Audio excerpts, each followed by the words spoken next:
should we go talk a little bit more about the opportunity zone stuff? Yes. So we can wrap that up. Let's get out of the attic because the third floor. Okay, cool. Okay, so I wanted to circle around on the opportunity zone front. So opportunity zones are interesting because the big play is to hold them for 10 years. Right. Okay, so in my case, for this property in particular, I sold $750,000 worth of Bitcoin. And I rolled that into a opportunity zone fund, an LLC that I set up for myself. That meant that because I sold that and I had quite a bit of a gain on that for tax purposes, right. I didn't have to pay those taxes for 5 years, which is great, but not that sexy because you still have to pay them in 5 years. But what it does do is you have to pay them in 5 years, no big deal. But if I hold this property and I bought it in 2022, what year is it? So in 2032, I can sell this property, and this is a transitioning neighborhood. In 10 years, I believe that it will transition. The Royals just announced that they're moving their stadium almost walking distance, if you weren't walking through the very dangerous part of Kansas City, to this house. It's not dangerous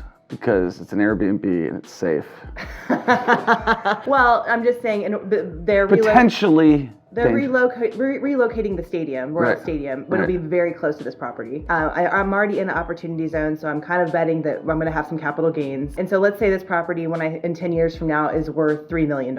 I sell that at 100% capital gains tax-free, just like my primary residence, but with no cap on it. Okay? Even with the money that you put into it? No, I have to pay tax on that $750,000. You got to pay tax on the $750,000. But I'm making $2 million or $2,025,000. 2.25 you're making tax-free. Tax-free. And that's huge. You've been in the opportunity zone since I met you. I know. I have 3 properties in them, and they're brilliant. Especially if you have to sell, you know? If you got stuff to sell, it makes a lot of sense. And you also look at where you're at in your life. Like, if, maybe I don't want to operate Airbnbs in the next 10 years. Are you thinking maybe you don't want to? No, I really enjoy it. You do? I love it. Yeah, I do. You're always a great host. Even when I'm at your house, you're a great host. Hospitality is a big part of my personality. Yes. I love being around people. I love throwing parties. I love helping I haven't been people. invited to one lately. Because I've been pregnant. Excuses. It's been like 9 months since she's invited me to a party. I don't know what the hell the deal is. So anyways, I'm looking at these 3 properties that I have in Kansas City opportunity zones as something that I will liquidate in 10 years. Unless they're just killing it gangbuster and I don't want to. That I could liquidate in 10 years and then just kind of have that money maybe for another vacation home or whatever the next step is in my life at that time. You are an Airbnb host. You're a real estate investor. You're an attorney. You got your real estate license. You don't do a lot of transactional real estate anymore. But the other thing is that you just touched on, which I think is really cool. Well, you didn't touch on it, but you're also a hard money lender sometimes. But only for friends and family. You've made a ton of money, and I didn't know this until you'd never talked to me about this. We never had this conversation until now. You made a ton of money in cryptocurrency. True. So you owned a ton of Bitcoin? Yes, my ex-husband and I did, and we really got into it. I told you I'm a libertarian, leaning towards anarchy, meaning I think that or voluntarist, meaning that every interaction that we have should be by virtue of you and I agreeing to it and then sticking to our word. I don't think that you should be forced to do something, and I'm very much so do not believe the government should force you to pay for somebody else's mistakes or choices. Nor should I benefit from somebody else's choices if I didn't make those choices. Right. That goes both ways. So anyways, as you do, in 2012, I went to an anarchy conference in San Diego. That's where I lived then. Anarchy Central. Apparently.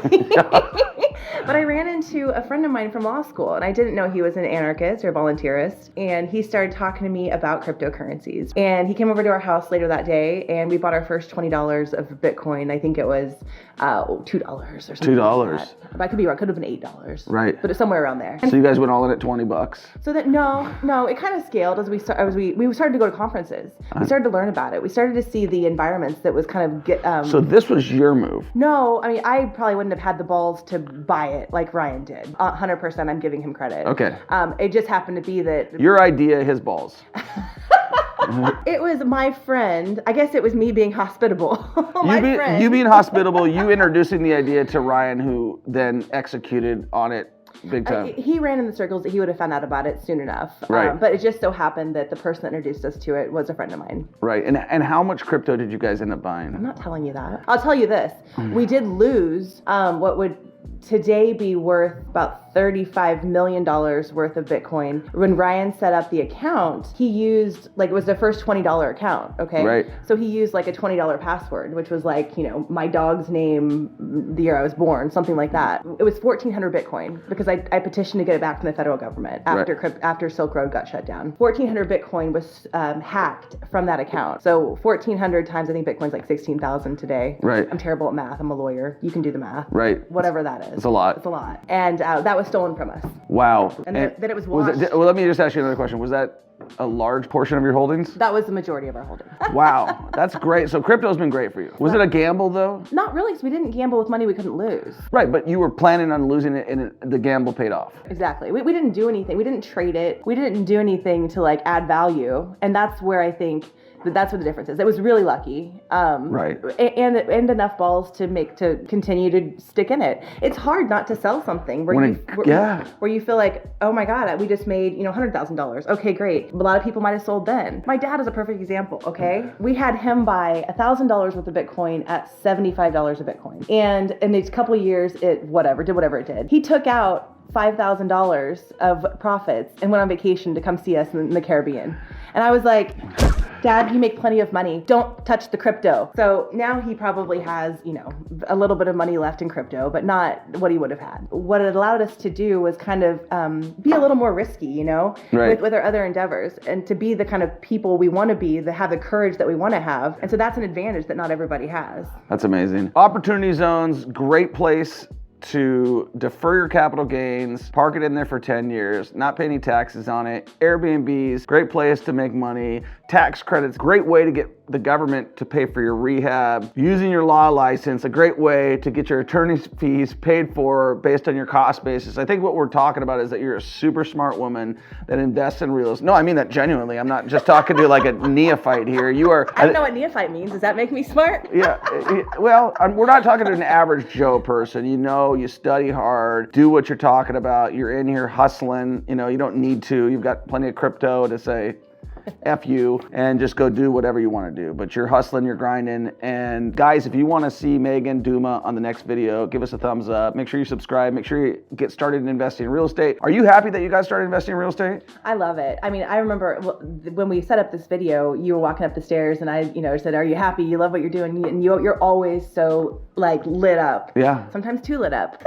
Sorry. No, I'm jealous of it. Like, cause you have more capacity to do it full time from the time you wake up. I am the same way. Like, I absolutely love it. Right. I can run the guys outside junking right now, and they're funny as hell, and I love talking to them. My longtime cleaners who have worked for me for forever, they're coming in today, and I can't wait to see them. And they work so hard for me because they know that I care and that I love them, and that she pays through the nose. I do pay a lot, but that's okay for me. Right. Because I get it back in spades, and I love what I do. Awesome. All right, guys, check us out. Peace.